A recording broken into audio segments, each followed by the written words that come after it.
Господа военруки, как раньше мы говорили, сейчас преподаватели, организаторы начальной военной и технологических подготовок.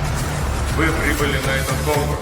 Априори вы самые лучшие, самые грамотные, самые умные. Приехали именно вы, а не кто другой. Покажите свои старания, покажите умения, поделитесь опытом, разговаривайте друг с другом, беседуйте. У кого есть такие новаторские идеи, притворяйте в жизнь. Я думаю, эти соревнования пройдут в хорошем деловом ключе, без нарушения мер безопасности, без нарушения положения и требований Всевоинским уставом. Уже до этого говорили классические слова «Пусть победит сильнейший». Я повторюсь, пусть победит сильнейший. Удачи вам! Саламатсыз ба? Алдымен өзіңіз туралы таныстырып кетсеңіз. Мен Жабагин тілектес Есенжолұлы, Зеренді ауданынан келіп отырмын.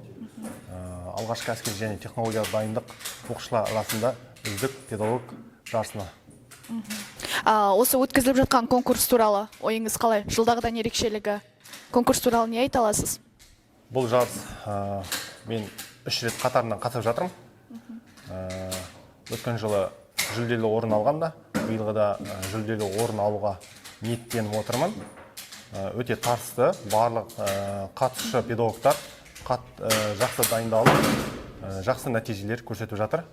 Қарсылас педагогтарға барлықтарына сәттілік тілеймін алдағы жарыста.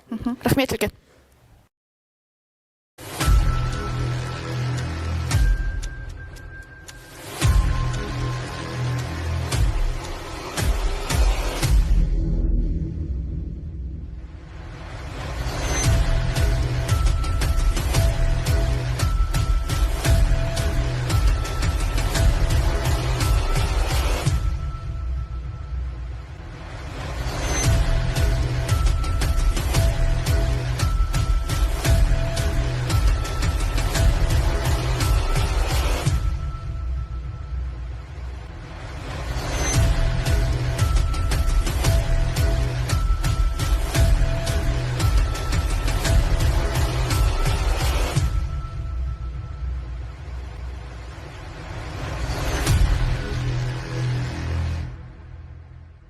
Жалпы бүгінгі өткізілген іс-шара бойынша, байқау бойынша пікірлеріңіз, көзқарастарыңыз? Іс-шара осы байқау жоғары деңгейде өтті деп ойдамын. Осы байқаудың ішінде 4 жүлделі орынға ие болдым. Байқауға 3-ші рет қатысып тұрмын. Осыдан кейін осы байқаулар республика деңгейге дейін өтуіне үміттіміз. Соған қатысамыз деп ойлаймыз. Армысыздар, осы бүгінгі сайысымыз өте жақсы деңгейде өткізілді. Өзім Жанайдар Мусин атындағы жоғары қазақ педагогикалық колледжінен боламын. Биыл 2-ші орын алдым, ендігі жылы алла жаса қатысатын болып отсақ 1-ші орын алам деген үміттеміз. Рахмет үлкен сіздерге. Өткізілген байқау болашақта жоспарлар бар ма? Деңгейі қандай деңгейде өтеді? Негізі бұл үздік педагог 2024 байқауы осымен 2017 жылдан бері өткізіліп келе жатқан дәстүрлі конкурс ретінде, сайыс ретінде өткізіліп жатыр ғой.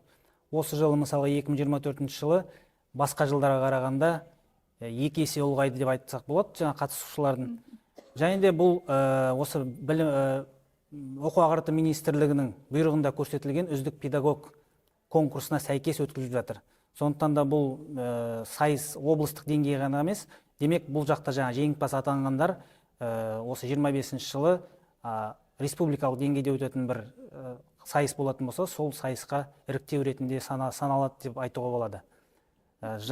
Сайыс өзінің деңгейі, және өткізу деңгейі болсын, және де дайындық деңгейлері, осы оқытушыларымыздың, мұғалімдердің дайындығы бірден көзге түсіп отыр.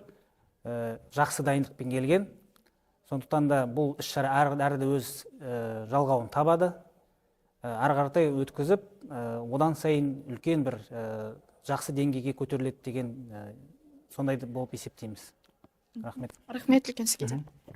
Бүгінгі өткізілген іс-шара байқау бойынша қандай пікірдесіз? Жылдағыдан ерекшелігі бар ма биылғы байқаудың?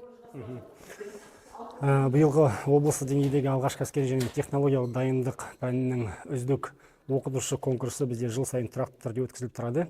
Және биыл өткен жылдағылармен ерекшелігі ол біз осы педагог статусының аясында оқытушыларды қолдау мақсатында жаңадан біз номинациялар қосып отырмыз. Ол жас маман деген, тәжірибелі маман, және де басқа да бізде жақсы номинацияларымыз бар. Осы педагогтарды қолдау арқылы осы ұстаздардың еңбектерін атап өткіміз келеді. Және де тағы да бір ерекшелігі, биыл осы білім басқармасының тарапынан аталған конкурс республикалық деңгейде өткізу мақсатында біз жұмыстар атқарылып жатырмыз. Және қазіргі таңда қорғаныс істері жөніндегі департаментінің қолдауымен, білім және ғылым министрінің қолдауынан оң шешім тауып отырмыз. Және болашақта бұл аталған жарысымыз республикалық деңгейде өтеді деген сенімдеміз. Рахмет үлкен сізге.